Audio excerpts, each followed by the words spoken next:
ध्यान देंगे। जैसा कि प्रीवियस से बातचीत हुई थी, तो जो आपका पाइथन के लिए बैच 2 के लिए और बैच 1 के लिए भी, ठीक है, आप लोग का window based programming, DY based programming एक टॉपिक है, ठीक है।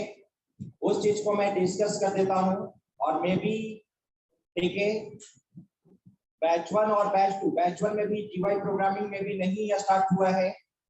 और वैसे मैं क्वेश्चन देखा था आपका, ये यूनिवर्सिटी क्वेश्चन जो आप लोग भेजे थे, उसमें वैसे विंडो बेस्ड एप्लीकेशन का कोई क्वेश्चन नहीं था। ऑब्जेक्टिव में एक दो क्वेश्चन पूछा गया था, लेकिन ठीक है,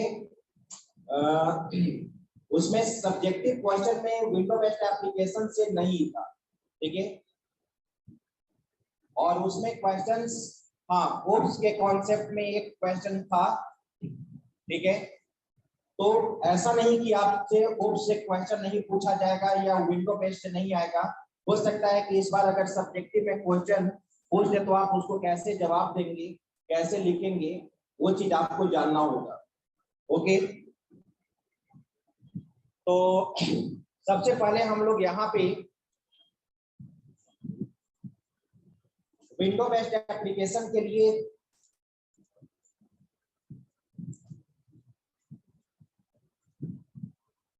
कोई बता सकते हैं, कोई डीवाई बेस्ड एप्लीकेशन बनाए हैं पाइथन में? अगर कोई बनाए होंगे तो हैंड रेज करें। नहीं,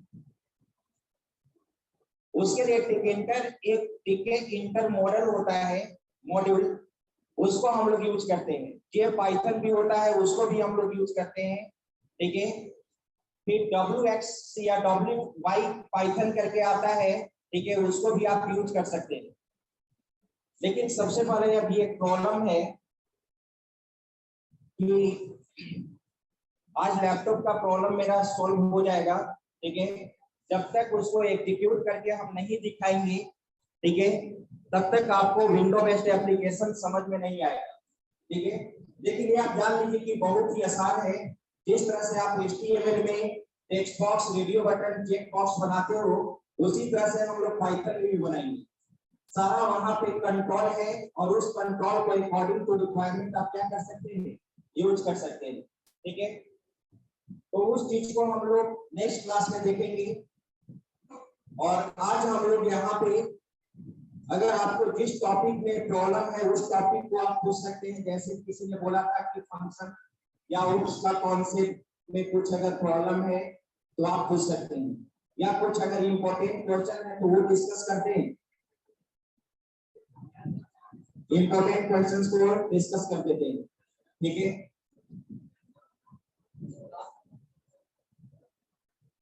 बोलिए, लास्ट में कौन सा क्वेश्चन दिया था?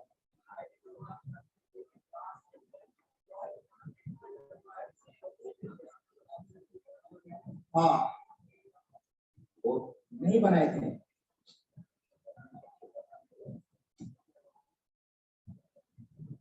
देखिए कौन सा प्रोग्राम था।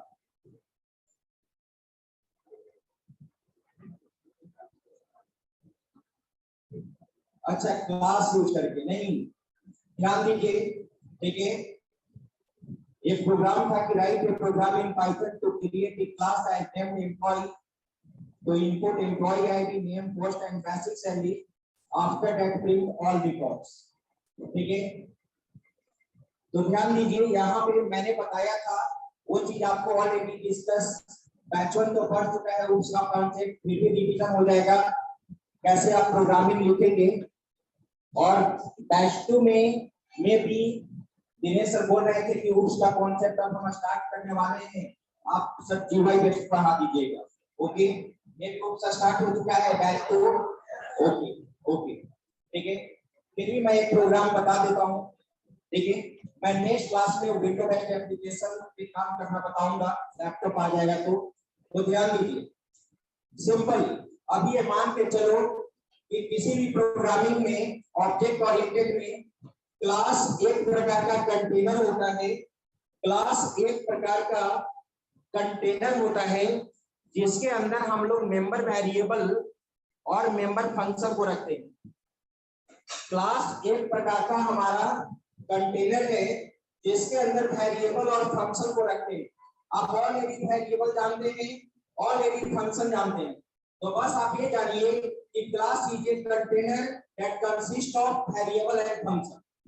वैसे हम केवल सिंपल में ऐसे नहीं बोलते हैं कि class is a collection of variable and function, ठीक है। those variables which are declared within class called member variable या उसको इंस्टेंस वेरिएबल बोलते हैं। those functions which are declared within class called member function या member method बोलते हैं, क्योंकि वो क्लास का मेंबर कहलाता है। और क्लास के रिसोर्स को एक्सेस करने के लिए हम क्लास का ऑब्जेक्ट बनाते हैं। तुम कह सकते हो कि object is mainly used to access the member of class. Class के मेंबर को कॉल करने के लिए हम लोग ऑब्जेक्ट क्रिएट करते हैं। ऑब्जेक्ट का एक ही पर्पस होता है, और कहा यह भी जाता है कि class is a collection of object. Class is a collection of object, यानी we can say that we can create multiple objects of any particular class. किसी भी क्लास का मल्टीपल ऑब्जेक्ट्स बना सकते हैं। दूसरा चीज class user defined data type होता है। Class user defined data type होता है। Class as a data type के रूप में ठीक है यूज होता है, और ऑब्जेक्ट एज ए वेरिएबल, ठीक है। उसी ऑब्जेक्ट के द्वारा आप क्लास के मेंबर को क्या करेंगे, एक्सेस करेंगे। क्लास बनाने के लिए हम लोग क्लास कीवर्ड यूज करते हैं। सिंपल देखिए, मैं कोडिंग लिख रहा हूं, आप लोग भी कोडिंग लिखिएगा। यहाँ पे मैं कोड लिख रहा हूँ। प्रोग्राम वही है कि एम्प्लॉय नाम का क्लास बनाना है जिसमें एम्प्लॉय आईडी, नेम, पोस्ट और जो भी हो सैलरी इंटर करना है, ठीक है, और उस रिकॉर्ड को प्रिंट कराना है। और आप जानते हैं कि क्लास के अंदर वेरिएबल्स होगा और फंक्शंस होगा फिलहाल, उसके बाद फिर हम लोग आगे देखेंगे कंस्ट्रक्टर। तो देखिए, तो मैं यहाँ पे कोडिंग लिख रहा हूँ। क्लास का नाम यहाँ पर देना है एम्प्लॉय, और ये हम यहाँ पे इंडेंट यूज करेंगे। आप जानते हैं कि ब्लॉक ऑफ स्टेटमेंट को रिप्रेजेंट करने के लिए पाइथन में, ठीक है, हम लोग इंडेंट यूज करते हैं, चाहे वो फंक्शन हो या कंट्रोल स्टेटमेंट हो या क्लास हो। ओके, अब यहाँ पे ठीक है, यहाँ पे सबसे पहले एक फंक्शन बनाएंगे, और फंक्शन बनाने के लिए आप जानते हैं डेफ कीवर्ड यूज करते हैं, और फंक्शन का नाम मैंने दे दिया गेट इनपुट।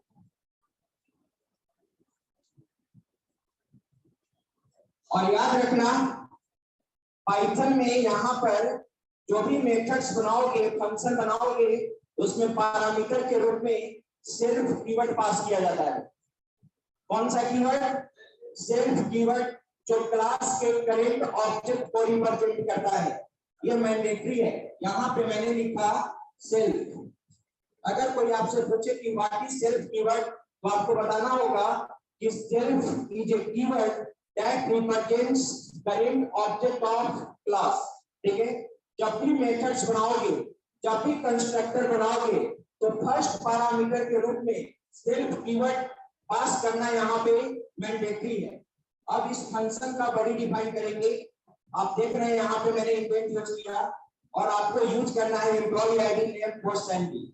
चलो मैं रन टाइम यहाँ पे इनपुट ले रहा हूँ, और जब भी मेंबर वेरिएबल्स क्लास के अंदर जो भी वेरिएबल्स तुम यूज करोगे, वो हमेशा सेल्फ कीवर्ड के द्वारा एक्सेस होगा। पाइथन में क्लास के अंदर जो भी मेंबर वेरिएबल्स आप यूज करेंगे, वो हमेशा सेल्फ कीवर्ड के द्वारा एक्सेस होता है। जैसे एम्प्लॉय आईडी है, नेम है, पोस्ट है, सैलरी है, ये जब भी एक्सेस होगा तो सेल्फ कीवर्ड के द्वारा एक्सेस होगा। ओके, तो देखिए मैं यहाँ पर क्या लिख रहा हूँ, इंडेंट यूज किया, सेल्फ डॉट, ठीक है, empid, ये हमारा मेंबर वेरिएबल है, इक्वल टू, मैंने यहाँ पे इनपुट फंक्शन के द्वारा इनपुट ले लिया। इनपुट मैंने यहाँ पे मैसेज दिया, इंटर एम्प्लॉय आईडी। ओके, उसके बाद नेम, उसी तरह से सेल्फ कीवर्ड के द्वारा एक्सेस होगा। Self name equal to input function और यहाँ पे नाम दिया गया इंटर नेम। ओके, फिर मैंने यहाँ पे यूज किया self dot post equal to input और यहाँ पे यूज किया गया इंटर पोस्ट। हम एम्प्लॉय का पोस्ट इंटर कर लिए और इसके बाद सैलरी है, इसको हम फ्लोट या इंटीजर में कन्वर्ट कर लेंगे। मैंने फ्लोट में कन्वर्ट कर लिया फ्लोट फंक्शन के थ्रू और यहाँ पर मैंने लिख दिया इनपुट इंटर सैलरी। ओके, ये इनपुट हो चुका, एक फंक्शन हमारा क्रिएट हो चुका है। ठीक है, याद रखिएगा इंडेंट उसी तरह से जिस तरह से आप इंडेंट मेंटेन करते हुए आ रहे हैं उसी तरह से इंडेंट को हम लोग यहाँ पे मेंटेन करेंगे। अब दूसरा फंक्शन, और एक चीज हमेशा याद रखो, जो मेंबर वेरिएबल है ये हमारा यहाँ पे मेंबर वेरिएबल कहलाएगा। मैं लिख भी देता हूँ यहाँ पे, ठीक है। इसको हम लोग मेंबर वेरिएबल के नाम से जानेंगे और इंस्टेंस वेरिएबल के नाम से जानेंगे।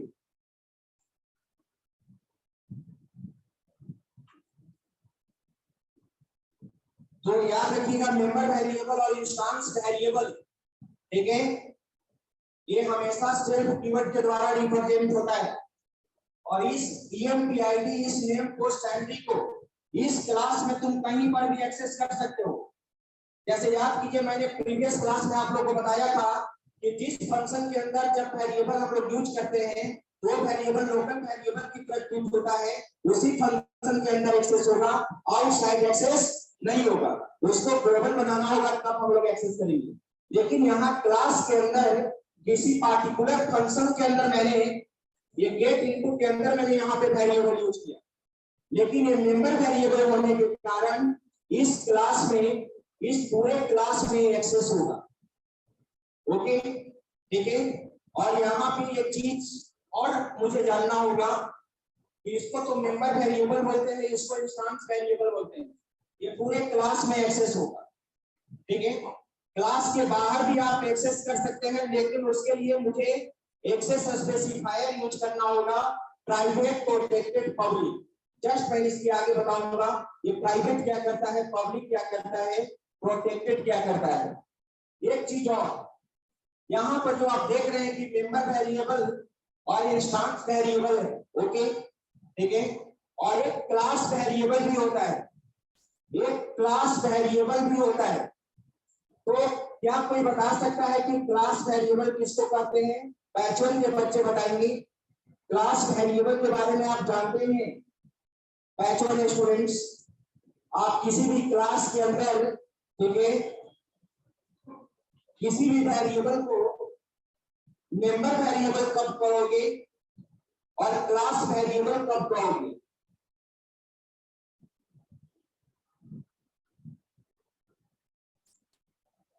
चलिए, तो देखिए यहां पे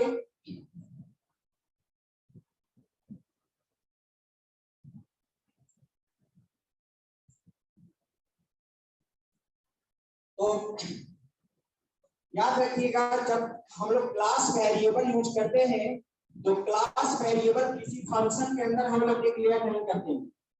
क्लास वेरिएबल हमेशा सेपरेट क्लास के अंदर डिक्लेयर होगा, यहाँ पे जो मैं दूसरे प्रोग्राम में आपको बताऊंगा, ठीक है। क्लास वेरिएबल को हम लोग स्टैटिक वेरिएबल के भी नाम से जानते हैं, लेकिन उसके बाद इसके बाद अभी आप ये समझिए कि क्लास कैसे बनाते हैं। उस क्लास के अंदर अभी मैंने यही तो चीज बोला है कि class is a collection of member variable and member function. Member variable मैंने रख लिया, मेंबर फंक्शन रख लिया, अब दूसरे फंक्शन में इसको हम लोग प्रिंट कराएंगे। तो मैंने यहाँ पे प्रिंट कराया, ठीक है। यहाँ पे मैंने स्टोर रिकॉर्ड नाम का एक फंक्शन बना दिया,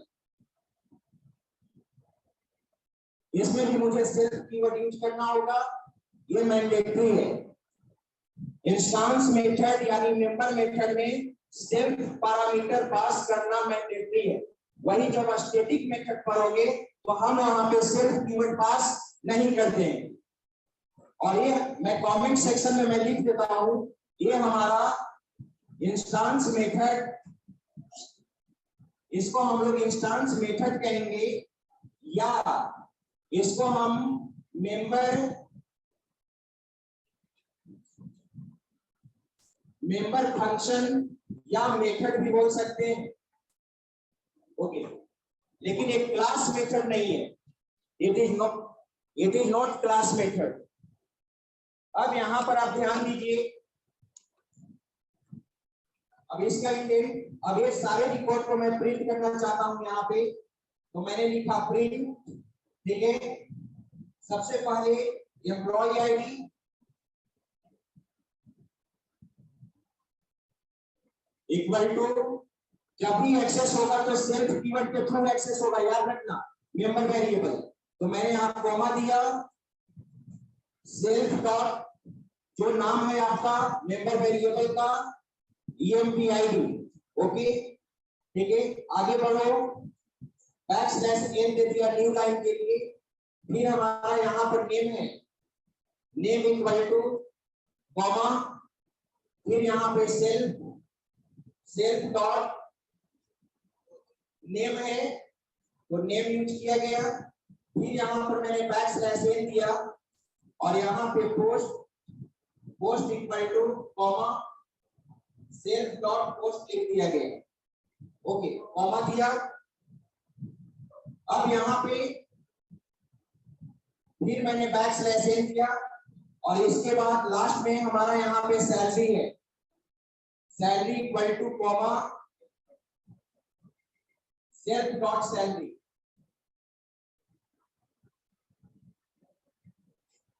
ओके, नॉट सेमीकोलन।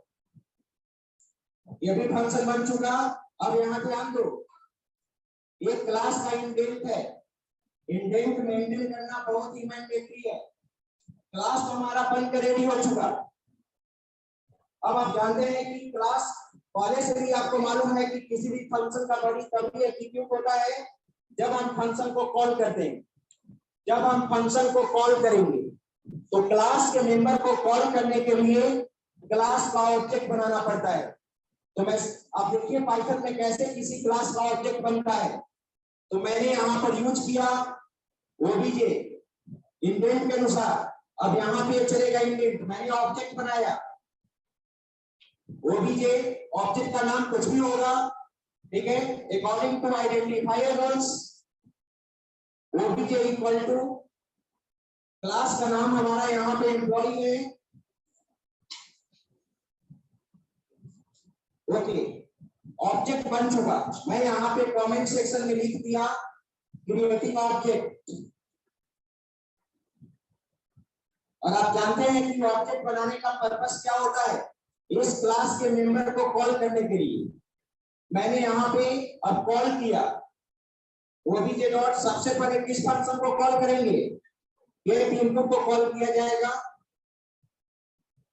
और कॉल करते समय सेल्फ कीवर्ड पास नहीं करते हैं, केवल डिक्लेयर करते समय सेल्फ कीवर्ड पास करते हैं।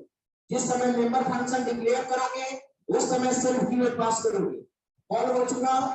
अब उसके बाद शो रिकॉर्ड को कॉल करो।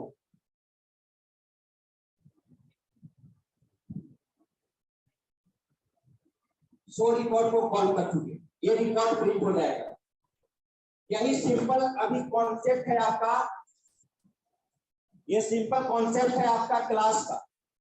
जैसे मैंने बताया कि class is a container that consist of member variable and member function. तो बिल्कुल आपने देखा कि एक एम्प्लॉय नाम का क्लास बनाया गया है, दो मेंबर फंक्शन है, गेट इनपुट और शो रिकॉर्ड। एक के द्वारा इनपुट ऑपरेशन परफॉर्म हो रहा है, एक के द्वारा रिकॉर्ड, ठीक है। और ये जो EMPID नेम पोस्ट सैलरी आप देख रहे हैं, ये हमारा वेरिएबल का है, ओके। चलिए अब यहाँ पे एक क्लास के मेंबर को कॉल करने के लिए, क्लास के रिसोर्सेज को एक्सेस करने के लिए हम क्लास का ऑब्जेक्ट बनाते हैं। तो मैंने यहाँ पे क्लास का ऑब्जेक्ट बनाया। ऑब्जेक्ट का कुछ भी नाम दे सकते हो आइडेंटिफायर रूल के अनुसार। मैंने ओबीजे दिया है नाम, इक्वल आप ईएमपी भी दे सकते थे, OBJ equal to employee parenthesis है। ये हमारा ऑब्जेक्ट बन चुका। अब इसी ऑब्जेक्ट के द्वारा गेट इनपुट और स्टोर इनपुट को मैंने क्या कर दिया, कॉल कर दिया। ठीक है, इसी पैटर्न पे एक आप लोग प्रोग्राम बना के दिखाइए, बिल्कुल इसी पैटर्न पे, कहीं कोई चेंजिंग करने की कोई जरूरत नहीं है। ठीक है, इसमें किन्हीं को अगर कुछ क्वेश्चंस पूछना है तो पूछ सकते हैं।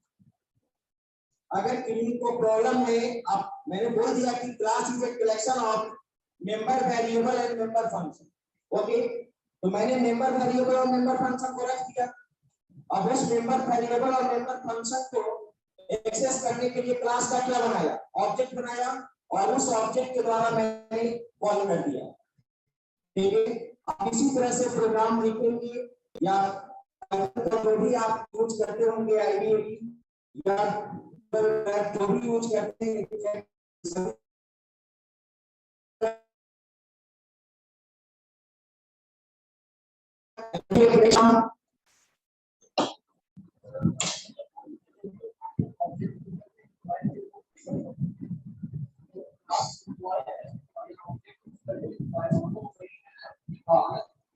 नहीं, एक ही प्रोग्राम में लिखा हुआ है, एक ही सोर्स फाइल है हमारा। बस इंडेंट का ध्यान रखेंगे, इंडेंट का आप ध्यान रखेंगे। और इतना सारा प्रोग्राम आप बनाएंगे, ऑलरेडी आपको इंडेंट मालूम है कि जहां से क्लास यहाँ स्टार्ट हुआ है, इंडेंट का मतलब यहीं पे हम ऑब्जेक्ट बनाएंगे। चलिए,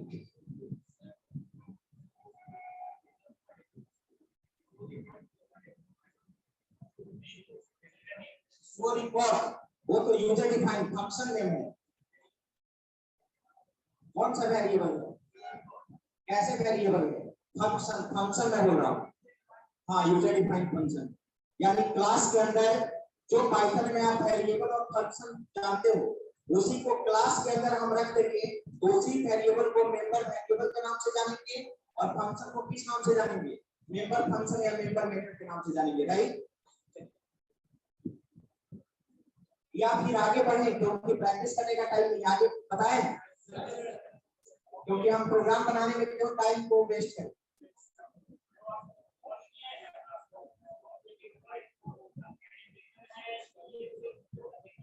क्लास बाकी का देखो, ध्यान दो, बात नहीं करो, बैठ जाइए।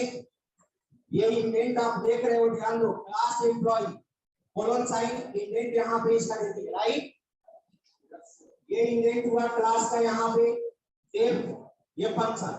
अब ये किसके अंदर लिखा गया है, सेल्फ ईएम क्या है, इसके इंडेंट के अनुसार लिखा गया ना, तो इसका इंडेंट है। फिर अब जो शो रिकॉर्ड है, ये किसके अनुसार, यहाँ पे ये मैंने जो लाइन को यहाँ पे वर्टिकल लाइन को ड्रॉ किया है, उससे आप समझने का कोशिश कीजिए। शो रिकॉर्ड इसका इंडेंट। अब ऑब्जेक्ट बनाना है तो देखो, तो ये लाइन मैंने जो खींचा है यहाँ पे, वो भी ये किसका इंडेंट होगा, इसका। समझ गए,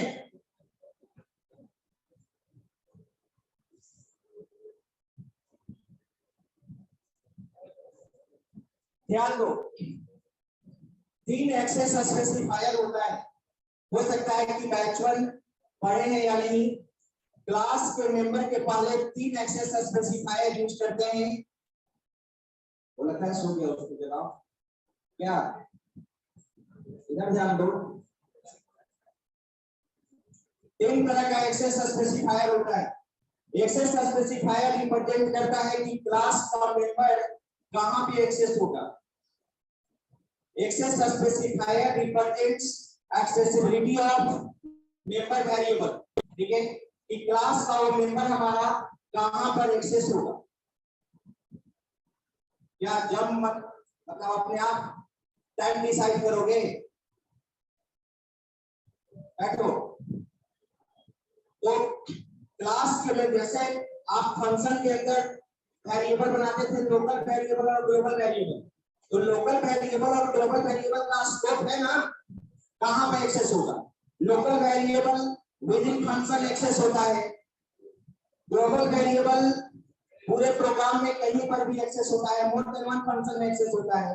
तो अब आपसे कोई पूछेगा कि क्लास का मेंबर वेरिएबल, इसका स्कोप हम जानना चाहते हैं, कहां कहां पे एक्सेस होगा। विद इन क्लास एक्सेस होगा या आउटसाइड क्लास एक्सेस होगा, इस सब क्लास एक्सेस होगा। सब क्लास करने का मतलब जब तुम इनहेरिटेंस पढ़ोगे, जब आप इनहेरिटेंस पढ़ेंगे तो एक क्लास के फीचर्स को दूसरे क्लास में इनहेरिट करोगे। ठीक है, इनहेरिटेंस एक ऐसा टेक्निक है जिसमें एक क्लास के फीचर्स को दूसरे क्लास में इनहेरिट करते हैं। तो क्या जिससे फीचर इनहेरिट होता है उसको सुपर क्लास या बेस क्लास बोला जाता है या पेरेंट क्लास बोला जाता है, और जिसमें फीचर जाएगा उसको सब क्लास या चाइल्ड क्लास या ड्राइव क्लास बोलते हैं। ठीक है, तो प्रश्न उठता है कि जो सुपर क्लास का जो मेंबर है क्या वो सब क्लास में एक्सेस होगा, कौन सा मेंबर एक्सेस होगा कौन नहीं होगा। इसका डिसीजन हम लोग एक्सेस स्पेसिफायर के थ्रू लेते हैं। पाइथन में 3 तरह का एक्सेस स्पेसिफायर होता है जो C++ में भी वही होता है। जावा में 4 एक्सेस स्पेसिफायर होता है, यहाँ पे 3 एक्सेस स्पेसिफायर होता है। एक होता है प्राइवेट, एक होता है प्रोटेक्टेड और एक होता है पब्लिक।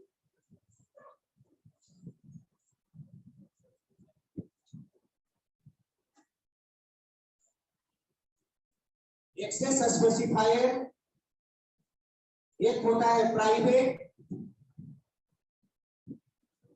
एक होता है प्रोटेक्टेड, ध्यान इधर बात नहीं करो, और एक होता है पब्लिक। 3 तरह का एक्सेस स्पेसिफायर होता है। अब C++ जावा प्रोग्रामिंग जब पढ़ोगे तो बस उस मेंबर के पहले प्राइवेट लिख देना पड़ता है, प्रोटेक्टेड लिख देना पड़ता है, पब्लिक लिख देना पड़ता है। लेकिन यहाँ पे पाइथन में ऐसा कुछ नहीं है। अब किसी भी मेंबर को कैसे तुम प्राइवेट बनाओगे, किसी भी मेंबर को कैसे प्रोटेक्टेड बनाओगे, किसी भी मेंबर को कैसे पब्लिक बनाएंगे, ठीक है, वो चीज यहाँ पे देखना होगा। मैंने क्या बताया था कि object is mainly used to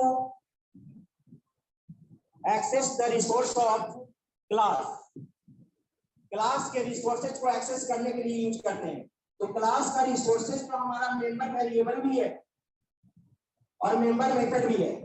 तो जिस तरह से आपने मेंबर मेथड को कॉल किया है, क्या हम उसी तरह से emp id और नेम को हम ऑब्जेक्ट के द्वारा नहीं एक्सेस कर सकते हैं? कर सकते हैं, लेकिन एक प्रश्न ये उठता है कि उस मेंबर का क्या स्कोप है। तो तीनों चीज को पहले समझ लो, प्राइवेट, प्रोटेक्टेड, पब्लिक। लिखवाने का टाइम नहीं है, आप समझिए क्या है तीनों का मतलब, बस दिमाग में बैठा लीजिए। प्राइवेट कहने का मतलब प्राइवेट एक्सेस स्पेसिफायर कहता है कि जो मेंबर प्राइवेट होगा वो विद इन क्लास एक्सेस होगा। कहने का मतलब private members can be accessed with in class, ठीक है, it can not be accessed outside class. इसको आप आउटसाइड क्लास में एक्सेस नहीं कर सकते। It is not inheritable, private is not inheritable. अगर एक सुपर क्लास का जो मेंबर प्राइवेट बना दोगे वो सब क्लास में इनहेरिट नहीं होगा, यानी उसके फीचर को आप इनहेरिट नहीं कर सकते। That is called private. नाम से ही पता चल रहा है कि ये प्राइवेट है, इसको आप केवल विद इन क्लास ही एक्सेस कर सकते हो। याद हो गया। प्रोटेक्टेड, प्रोटेक्टेड को थोड़ा सा पावरफुल बना दिया गया। विद इन क्लास तो एक्सेस होगा ही और वो सब क्लास में भी एक्सेस होगा। कहने का मतलब कि प्रोटेक्टेड इज इनहेरिटेबल। क्लास का सुपर क्लास का जो मेंबर प्रोटेक्टेड होगा वो सब क्लास में इनहेरिट होगा, लेकिन आउटसाइड क्लास एक्सेस नहीं होगा। सब क्लास में ना एक्सेस होगा। सब क्लास किसको कहेंगे? जिस क्लास के फीचर्स को तुम इनहेरिट करो उसको सब क्लास कहेंगे। तो सब क्लास में एक्सेस हुआ, ना कि सेपरेट क्लास में एक्सेस हुआ, ना कि आउटसाइड क्लास एक्सेस हुआ। और पब्लिक नाम से ही पता चल रहा है वो पब्लिक है, यानी वो कहीं पर भी एक्सेसिबल, कहीं पे भी तुम उसको एक्सेस कर सकते हो, with in class, outside class, सब क्लास। यही तीनों में डिफरेंस है। अगर आप दिमाग में बैठा लिए तो आप आराम से कहीं पर भी अपने लैंग्वेज में उसको लिख सकते हो, कम्युनिकेट कर सकते हो, लेकिन ध्यान में रहे। ओके, अब प्रश्न ये उठता है, कोई कहेगा, मैंने तो अभी जस्ट बताया कि सर आपने तो कहा कि C++ और जावा में वेरिएबल के पहले प्राइवेट पब्लिक प्रोटेक्टेड लिखना पड़ता है, तो पाइथन में क्या करना पड़ता है? बैचलर स्टूडेंट्स क्या बताएंगे? प्राइवेट मेंबर कैसे आप बनाएंगे? तुम तो जवाब देते हो, बताओ। वेरी गुड, बिल्कुल सही। 2 अंडरस्कोर लगा देंगे उस मेंबर के पहले, तो वो क्या बन जाएगा? प्राइवेट बन जाएगा। और प्रोटेक्टेड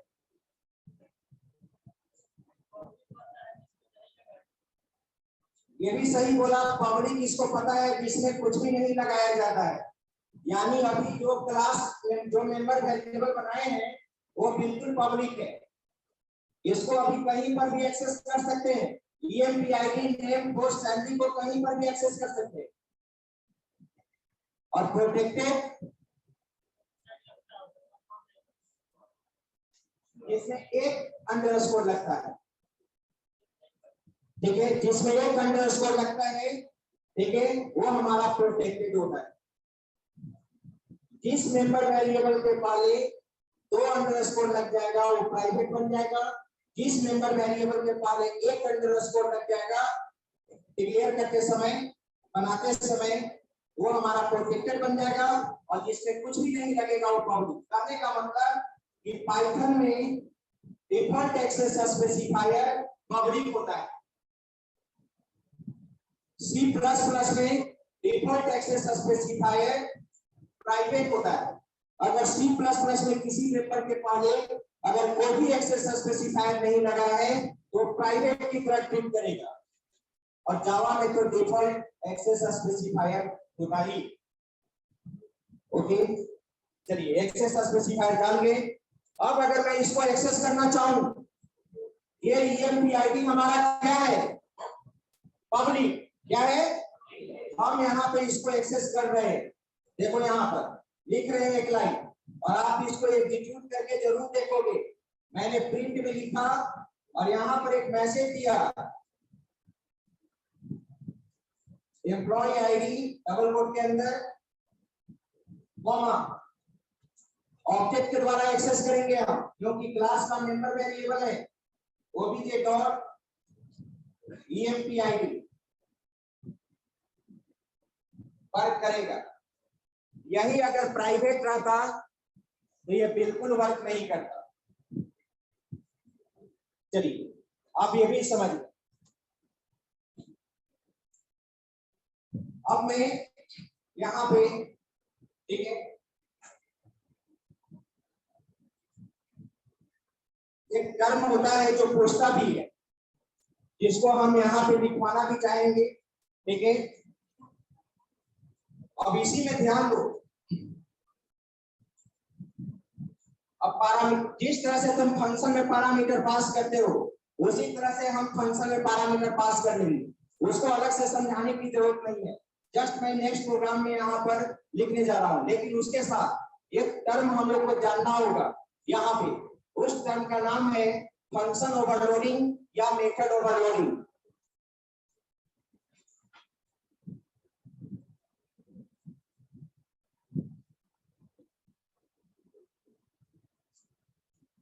फंक्शन ओवरलोडिंग या इसको हम लोग बोलते हैं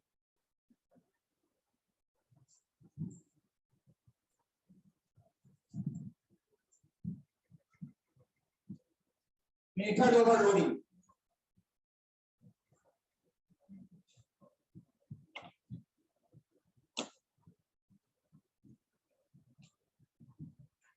तो फंक्शन ओवरलोडिंग और मेथड ओवरलोडिंग दोनों एक ही टर्म है, ठीक है। तो अब ये फंक्शन ओवरलोडिंग क्या होगा और मेथड ओवरलोडिंग क्या होगा? क्वेश्चन ऐसे पूछा जा सकता है कि what is method overloading explain with example. तो मेथड ओवरलोडिंग क्या होता है और उसको एक एग्जांपल से आपको क्या करना होगा, डिस्कस करना होगा। ठीक है, बताइए बैच 2 से तो नहीं पूछ सकते हैं, बैच 1 से पूछ सकते हैं। बताइए आप लोग जो कुछ जानते हैं, कोई दूसरे स्टूडेंट्स? बैच 2 नहीं, बैच 1, बैच 1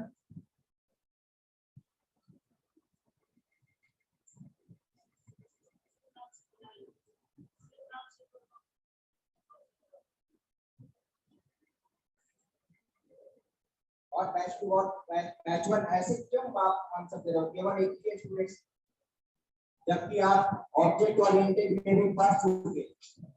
ऑब्जेक्ट ओरिएंटेड का इंपॉर्टेंट क्वेश्चंस का आप आंसर नहीं दे रहे हैं। कोई अगर पूछेगा आपको एक्सेस स्पेसिफायर के बारे में, ठीक है, कोई पूछेगा आपको फंक्शन ओवरलोडिंग के बारे में, कंस्ट्रक्टर के बारे में, और आपका एग्जाम है, ठीक है, तो इस तरह से थोड़ी तैयारी होनी चाहिए। बिल्कुल आपने सही बताया कि किसी भी क्लास में मोर देन वन फंक्शन अगर सेम नेम से डिफाइन हो, more than one function same name से डिफाइन हो, लेकिन सिग्नेचर क्या हो, डिफरेंट हो, तो उसको हम लोग फंक्शन ओवरलोडिंग बोलते हैं। लिखा जाए फंक्शन ओवरलोडिंग के बारे में, सिग्नेचर पैरामीटर लिस्ट। सिग्नेचर कहने का मतलब पैरामीटर लिस्ट, मैं समझा रहा हूं, लेकिन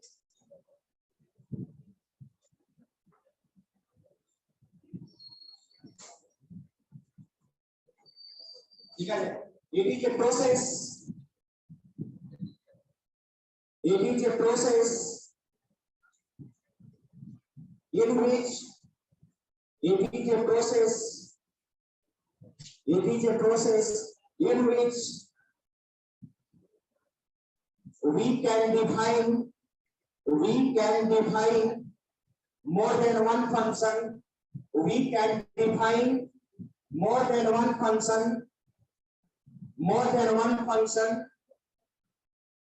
with same name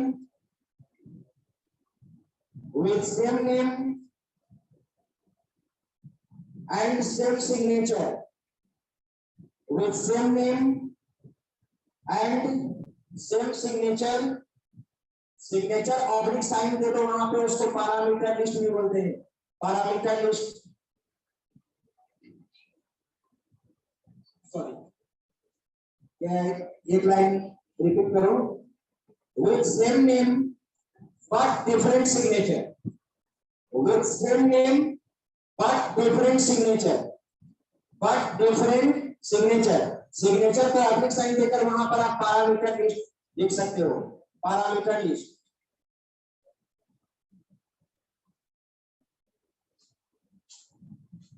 full stop.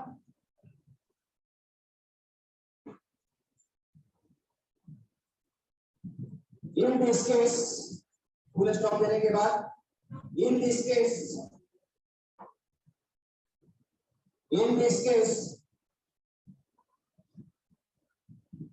we can overload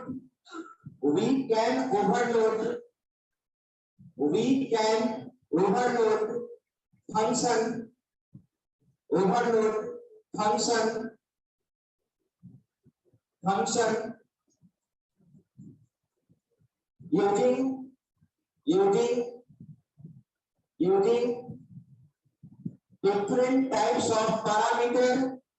using different types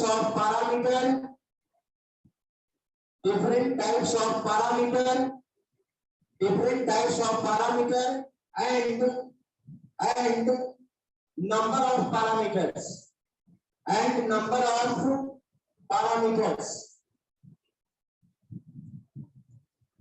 देखो, फंक्शन को ओवरलोड करने का मतलब क्या होता है कि मोर देन वन फंक्शन हमारा किसी भी क्लास में, more than one function same name से हो, लेकिन उसका सिग्नेचर डिफरेंट हो।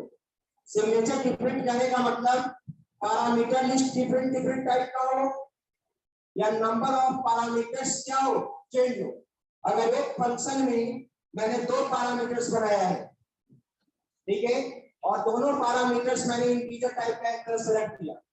ओके, एक पे मैंने 2 पैरामीटर्स पास किया, लेकिन वहां पे मैंने क्या रख दिया, ठीक है, मैंने वहां पे रख दिया, ठीक है, एक फ्लोट टाइप का और एक इंटीजर टाइप का, ठीक है, ये बहुत फंक्शन उसी नाम से रख दिया, लेकिन मैंने वहां पे दोनों पैरामीटर रख दिया फ्लोट फ्लोट टाइप का। एक तो हुआ हम पैरामीटर के डेटा टाइप को चेंज कर दिया, और दूसरा नंबर ऑफ आर्गुमेंट्स यानी number of parameter.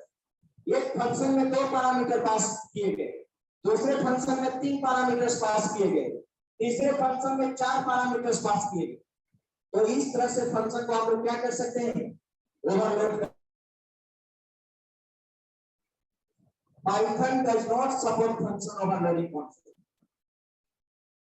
Python function overloading को सपोर्ट नहीं करता है। C++, Java, VB.NET, C#, PHP ये सब सारे फंक्शन ओवरलोडिंग को सपोर्ट करता है, लेकिन पाइथन में हमेशा याद रखिएगा, Python does not support function overloading concept.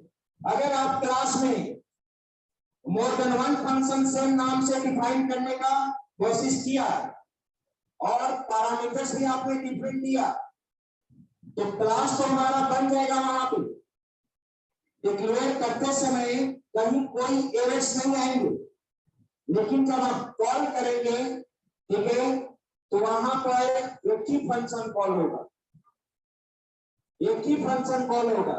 तो तुम कह सकते हो ना कि ये पाइथन फंक्शन ओवरलोडिंग कॉन्सेप्ट को सपोर्ट नहीं करता है, तो आप कह सकते हैं कि सर आप इसको इंप्लीमेंट कीजिए। कैसे हम लोग चेक करेंगे, ठीक है, आइए इसका एग्जाम्पल लिखते हैं। और ये जानते हो, ये एग्जाम्पल है ऑब्जेक्ट ओरिएंटेड का बहुत सारा टूल्स है जो थ्योरी में आप पढ़ेंगे। क्लास क्या होता है, ऑब्जेक्ट क्या होता है, इनहेरिटेंस क्या होता है, पॉलीमॉर्फिज्म क्या होता है, ये पॉलीमॉर्फिज्म का एग्जांपल है। एक किसका एग्जांपल है, पॉलीमॉर्फिज्म। मैं समझाना चाहता हूं कि पॉलीमॉर्फिज्म क्या है, ठीक है, ध्यान दीजिए। पॉलीमॉर्फिज्म 2 ग्रीक वर्ड से बना है, 2 लैटिन वर्ड से बना है, poly and morph. Poly and morph, poly का मतलब होता है मेनी और मॉर्फ का मतलब होता है form. The literal meaning of polymorphism is many form. Many form कहने का मतलब कि polymorphism एक सिंगल इंटरफेस पे मल्टीपल वर्क्स को परफॉर्म करता है। Polymorphism provides multiple works on single interface. एक ही इंटरफेस है और उस पे मल्टीपल वर्क्स को परफॉर्म करना कराता है पॉलीमॉर्फिज्म, ठीक है। पॉलीमॉर्फिज्म का बहुत सारा एग्जांपल हो सकता है। रियल लाइफ में कहा जाता है कि ह्यूमन बीइंग्स, जो हम लोग का जो माइंड है वो पॉलीमॉर्फिक नेचर का होता है। हम लोग का जो माइंड है वो पॉलीमॉर्फिक नेचर का होता है। पॉलीमॉर्फिक नेचर कहने का मतलब कि एक इंटरफेस है और उस पे मल्टीपल वर्क्स परफॉर्म हो रहा है, ठीक है। जैसे माइंड हमारा एक सिंगल इंटरफेस है, ठीक है, तो अभी आपके दिमाग में बहुत सारा बात चल रहा होगा। ये दिमाग एक ही है, लेकिन आप डिफरेंट थॉट्स आ रहा होगा कि एग्जाम में कैसे होगा, ठीक है, अभी कुछ सिलेबस बाकी है, ठीक है, क्या होगा, मैंने लेट से क्लास ज्वाइन किया, हर तरह का बात आपके दिमाग में आ रहा होगा। दैट इज कॉल्ड, ठीक है, पॉलीमॉर्फिक। आपका माइंड जो है वो पॉलीमॉर्फिक नेचर का होता है, ठीक है। तो कहीं पर भी किसी भी तरह से काउंसलिंग करना, ठीक है, किसी भी तरह से काउंसलिंग करना, ठीक है। अगर आपको लगता है कि मुझे अभी आपने गया कार शोरूम में या बाइक शोरूम में आपने गया और आपने प्लानिंग किया है कि मैं 4 मंथ्स के बाद, ठीक है, मैं कार परचेज करूंगा या बाइक परचेज करूंगा आफ्टर, ठीक है, 4 मंथ्स, ओके।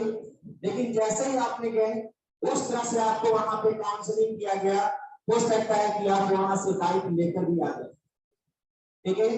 तो दैट इज कॉल्ड, यानी जो माइंड होता है वो हमारा पॉलीमॉर्फिक नेचर का होता है, ओके। अब यहाँ पे एग्जांपल, जैसे ये तो मैंने रियल लाइफ एग्जांपल समझाया, लेकिन प्रोग्रामिंग के थ्रू आप यहाँ पर देख सकते हो। देखो मैं फंक्शन बना रहा हूँ यहाँ पे, ठीक है। मान लो कि एक फंक्शन मैंने यहां पर बनाया टेप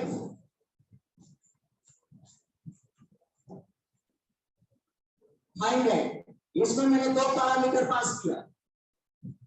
यहाँ पे तो डेटा टाइप वाले से हम डिसाइड करते ही नहीं है, पाइथन तो डायनेमिकली डेटा टाइप को क्रिएट करता है।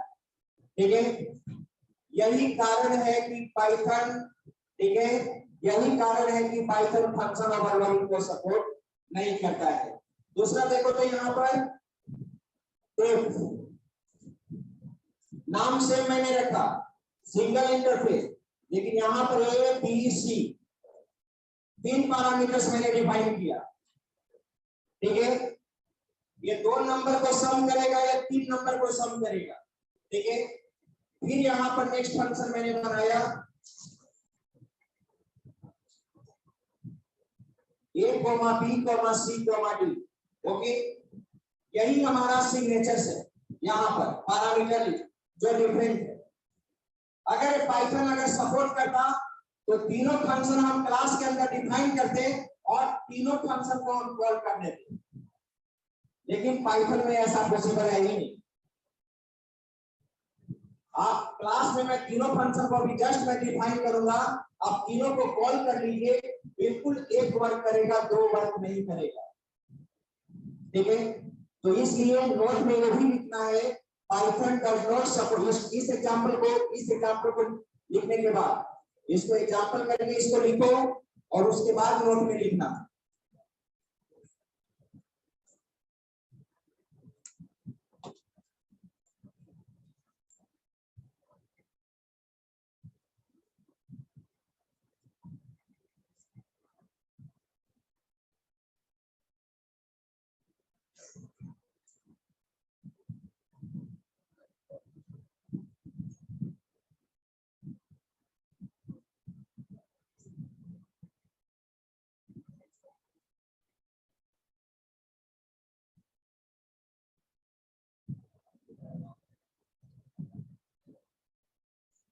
नोट में लिखिए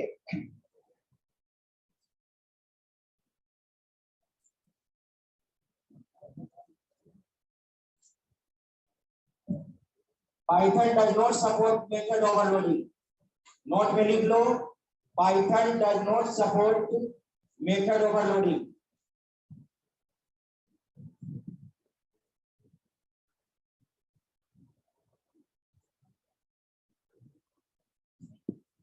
मैं अपने प्रोग्राम में दो फंक्शन को ओवरलोड कर रहा हूं, ध्यान दीजिए। जो प्रोग्राम मैं लिखने जा रहा हूं उसमें दो फंक्शन हम बनाएंगे। एक पैरामीटर का भी कॉन्सेप्ट आपको मिल जाएगा, कैसे पैरामीटर पास करते हैं।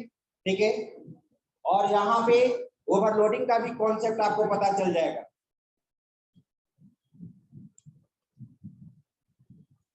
देखिए तो एक program, write a program in Python.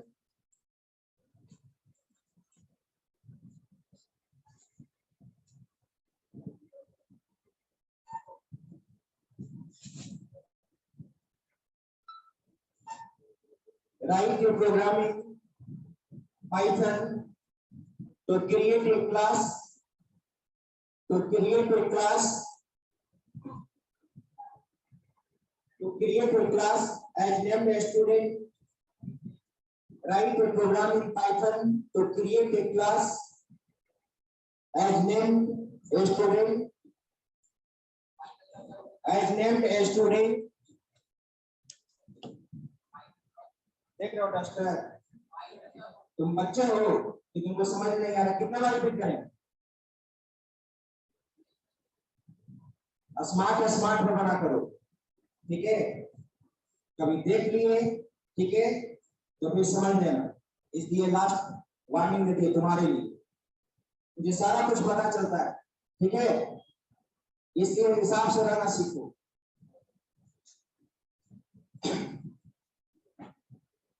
Write a program in Python to create a class and name a student,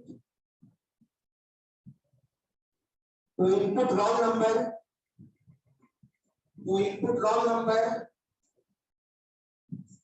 name, to input roll number, name, course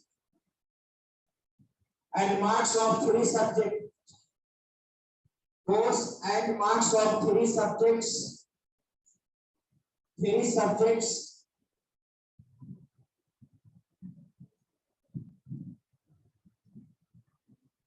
Using parameters. Using parameters. Using parameters. After factoring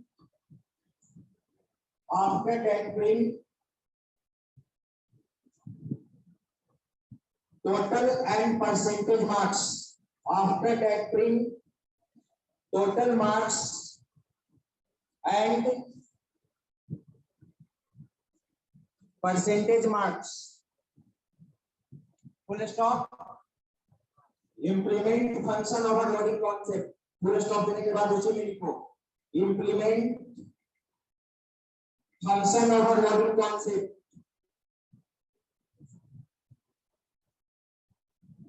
तो ध्यान दीजिए, हम यहाँ पे function को overload भी करेंगे।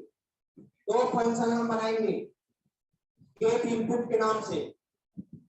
एक में हम रन टाइम इनपुट लेंगे, एक में रन टाइम इनपुट लेंगे इनपुट फंक्शन के थ्रू, और एक फंक्शन में हम पैरामीटर के थ्रू इनपुट लेंगे। तो एग्जांपल हो जाएगा फंक्शन ओवरलोडिंग का। लेकिन आप जानते हैं कि मोर देन 1 फंक्शन को डिफाइन कर लोगे, लेकिन मेन में तुम कॉल नहीं कर पाओगे दोनों फंक्शन को। अगर आपने कॉल करने का कोशिश किया तो कॉल नहीं होगा, तभी ना आप चेक करोगे कि Python does not support function overloading. तो इस चीज को आपको इंप्लीमेंट करना होगा। तो देखिए इस कोडिंग को हम लिख रहे हैं यहाँ पे क्लास स्टूडेंट।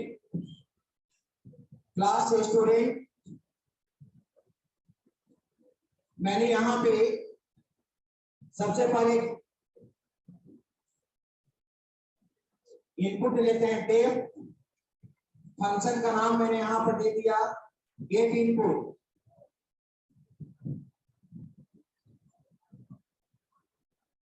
और यहाँ पे सेल्फ। आप ऑलरेडी जानते हैं कि फर्स्ट पैरामीटर के रूप में सेल्फ पास करना मैंडेटरी है। और यहाँ पर मैंने इनपुट किया roll number equal to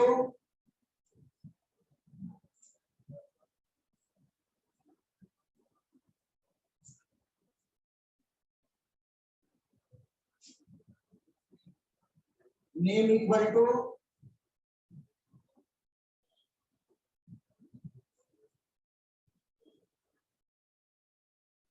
okay.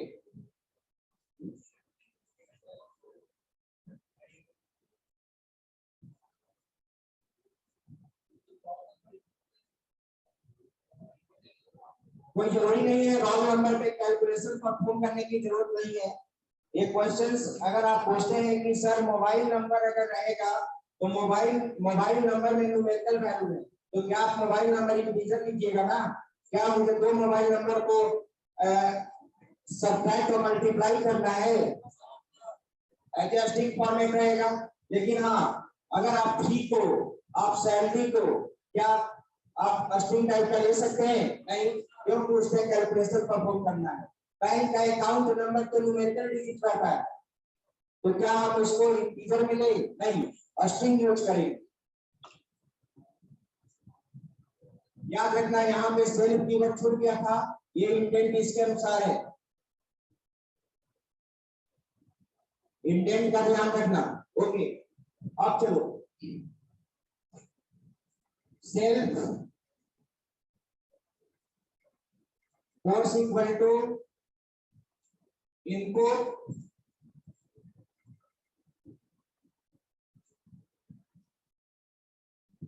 Inter course. इसके बाद फिर क्या था? मार्क्स, 3 सब्जेक्ट का मार्क्स। हाँ, अब इसको कन्वर्ट करना जरूरी है। Self dot m1 equal to in function मैंने यूज कर दिया, ठीक है। और यहाँ पे input function enter marks for subject 1 subject 1 का मार्क्स इनपुट हो जाएगा। इसके बाद उसी तरह से M2 self M3 equal to, ये तो मैंने इस फंक्शन के थ्रू इनपुट ले लिया, लेकिन मुझे फंक्शन ओवरलोडिंग का कॉन्सेप्ट देना है, इसी नाम से फिर मैं एक फंक्शन बना रहा हूं,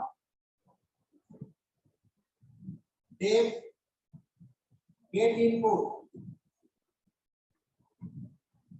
और जब रन नहीं करेगा तो तुम एक को कमेंट सेक्शन में बना देना और मेन में एक को कॉल करोगे,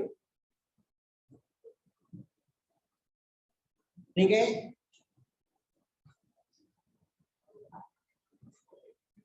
गेट इनपुट देखो पैरामीटर पास कर रहे हैं यहाँ पे, self first parameter self keyword pass करना मैंडेटरी है मेंबर मेथड में, और क्लास मेथड में नहीं। क्लास मेथड जब स्टैटिक पढ़ोगे तो उसमें पास करते हैं CLS, जो आगे बताया जाएगा। सेल्फ क्या क्या है यहाँ पे, रोल नंबर दे दिया, नेम दे दिया, CS दे दिया, और क्या था, और M1 दे दिया, M2 M3, okay, that is called parameters.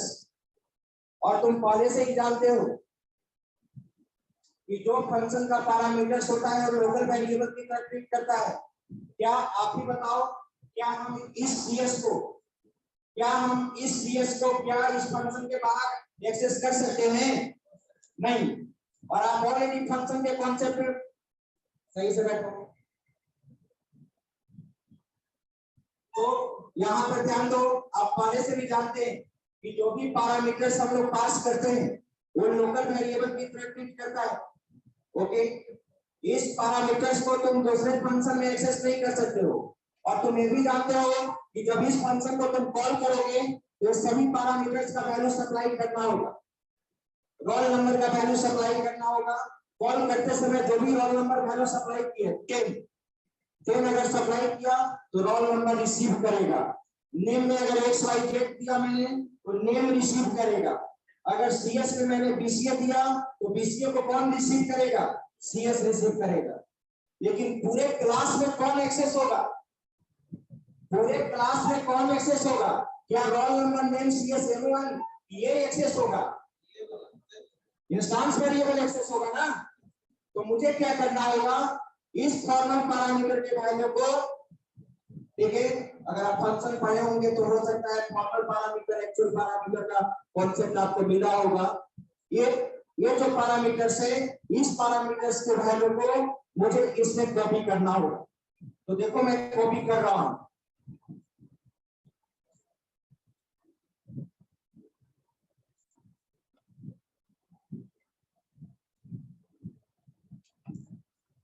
ध्यान दो, कॉपी हम कर रहे हैं इसमें।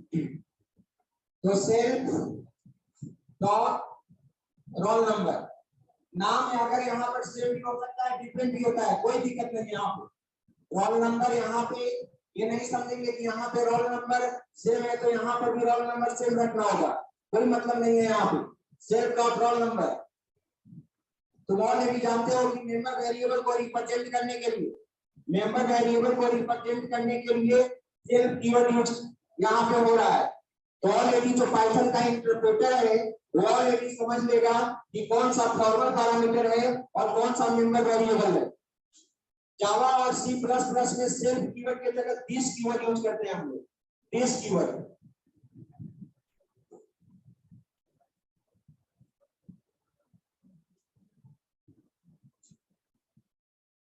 नेम, जो मेंबर वेरिएबल है उसका नाम दो।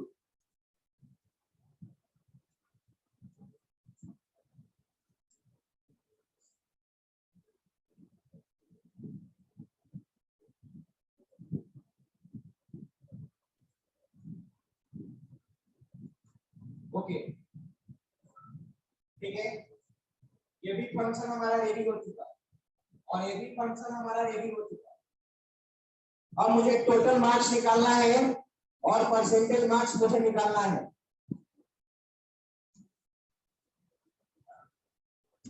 टोटल मार्क्स और परसेंटेज मार्क्स, तो मैंने एक फंक्शन बनाया if, ठीक है,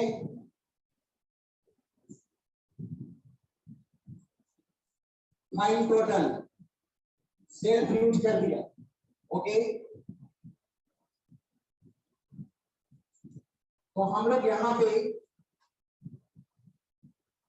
अब टोटल मार्क्स को निकालना चाहते हो तो एक वेरिएबल भी देना होगा टोटल मार्क्स के लिए पीएम, परसेंटेज मार्क्स के लिए पीएम।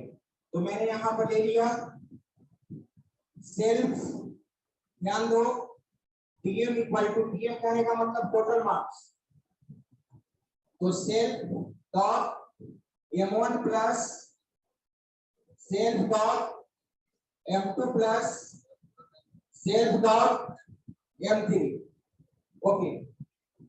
ये निकल, अगर इसको तुम रिटर्न टाइप बनाना चाहते हो तो लास्ट में क्या लगा देंगे, return, okay.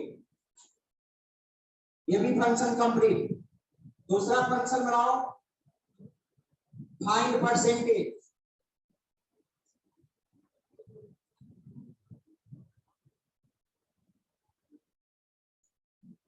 Find percentage,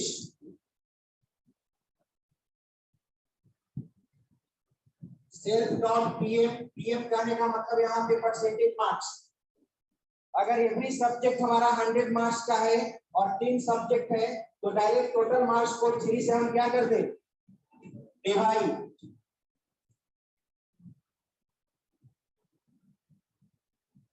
okay.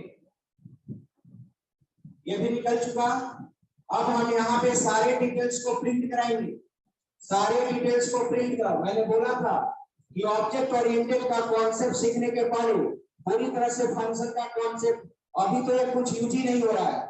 यहाँ पे हम पैरामीटर के रूप में लिस्ट भी डिफाइन करेंगे, एडवांस डेटा टाइप, पूरा एडवांस डेटा टाइप का कॉन्सेप्ट, वेरिएबल एंड आर्गुमेंट्स, ये तो अभी सिंपल एक तरह से उसका कॉन्सेप्ट आप सीख रहे हैं, लेकिन आपके पास समय नहीं है एग्जामिनेशन पॉइंट ऑफ व्यू से, ठीक है। ये भी फंक्शन रेडी। दूसरा फंक्शन बनाओ,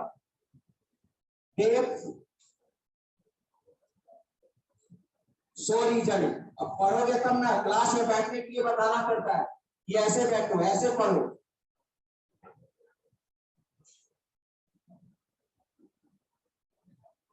सेल्फ, ये चीज हुआ।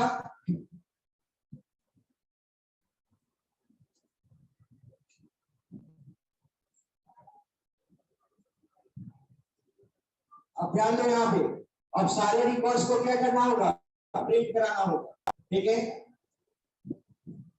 और ज्यादा हरकत करोगे तो मम्मी पापा को फोन जाएगा, तब तुम्हारा क्लास अलाउ करेंगे, आकर बात करेंगे, सारा रिपोर्ट फिर मम्मी पापा के पास प्रेजेंट होगा आपका, क्या क्लास में क्या परफॉर्मेंस है, सारा अटेंडेंस, क्या तुम्हारा क्लास में परफॉर्मेंस, हर टीचर से मिलवाएंगे, ठीक है। तो आप सोच लेना, इसलिए ध्यान से पढ़ो यहाँ।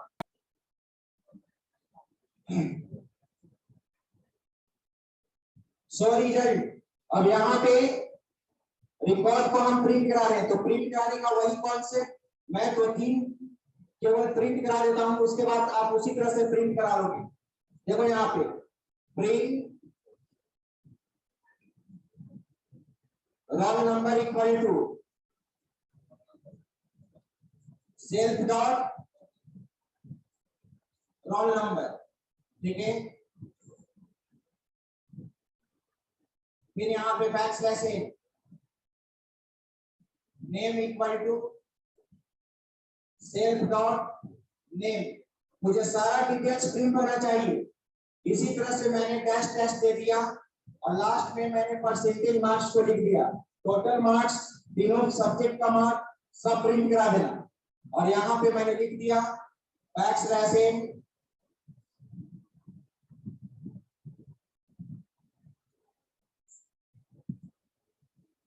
परसेंटेज मार्क्स कॉमा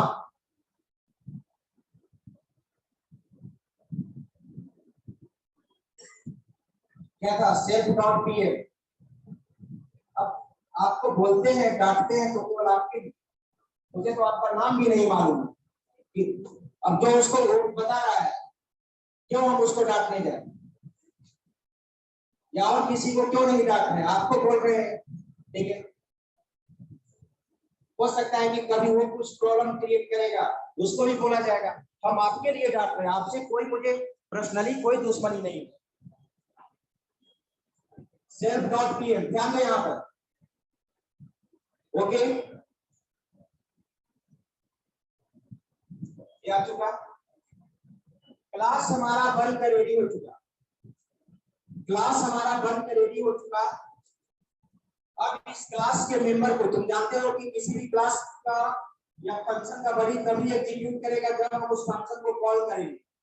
अब हम ऑब्जेक्ट बनाकर कॉल करेंगे, लेकिन हम देखना चाहते हैं कि जो आपने फंक्शन ओवरलोडिंग कॉन्सेप्ट आपने दिया है इस प्रोग्राम में, क्या ये पाइथन सपोर्ट करता है? बिल्कुल नहीं, ठीक है। अब आप यहाँ पर देखो ऑब्जेक्ट में, यहाँ पे ऑब्जेक्ट बना रहा हूं, obj1, ये ऑब्जेक्ट बनाओगे इसके इंडेंट में रख सकते हो, ध्यान, क्लास क्लास जहां से स्टार्ट की हो, यानी ये इंडेंट से बाहर है, इंडेंट से बाहर है। और obj1 इक्वल टू obj, एक ही ऑब्जेक्ट मुझे बनाना है, कंस्ट्रक्टर तो है ही नहीं अभी। obj1 equal to student, object मैंने बना लिया। सबसे पहले गेट इनपुट को मैं कॉल कर रहा हूं, फर्स्ट फंक्शन को, obj1 डॉट इनपुट को मैंने कॉल कर दिया, get input, right, get input को मैंने कॉल कर दिया, ओके। और इस फंक्शन को, सेकेंड फंक्शन को कॉल करने जा रहे हैं, obj dot gate input, roll number मैंने सप्लाई किया, ठीक है।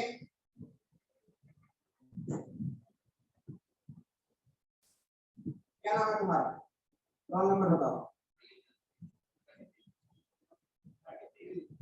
30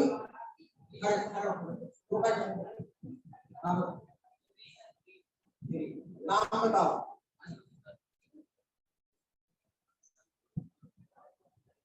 अच्छा नाम है, अंशु, आगे बोलो, बैठ जाओ।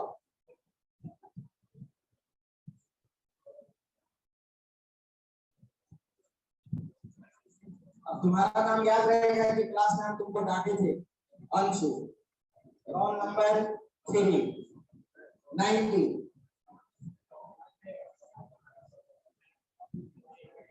98।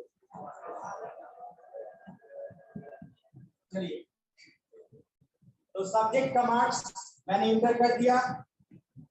अब इसके बाद अगर इस फंक्शन का वैल्यू एग्जीक्यूट करेगा तो ध्यान दो, ये रोल नंबर जो है पैरामीटर, ये यहाँ पे 3 को रिसीव करेगा, नेम यहाँ पे अंशु को रिसीव करेगा, सीएस जो है वहां पे वो बीसीओ को रिसीव करेगा, राइट। और जब इसका वैल्यू एग्जीक्यूट करेगा तो ये फॉर्मल पैरामीटर का वैल्यू असाइन होकर किसमें आ जाएगा, मेंबर वेरिएबल में।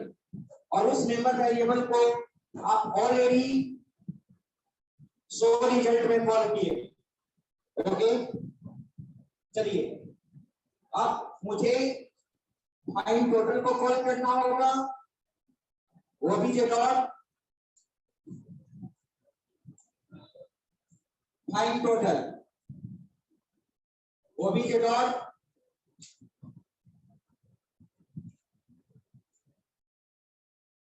Find percentage, obj dot sorry,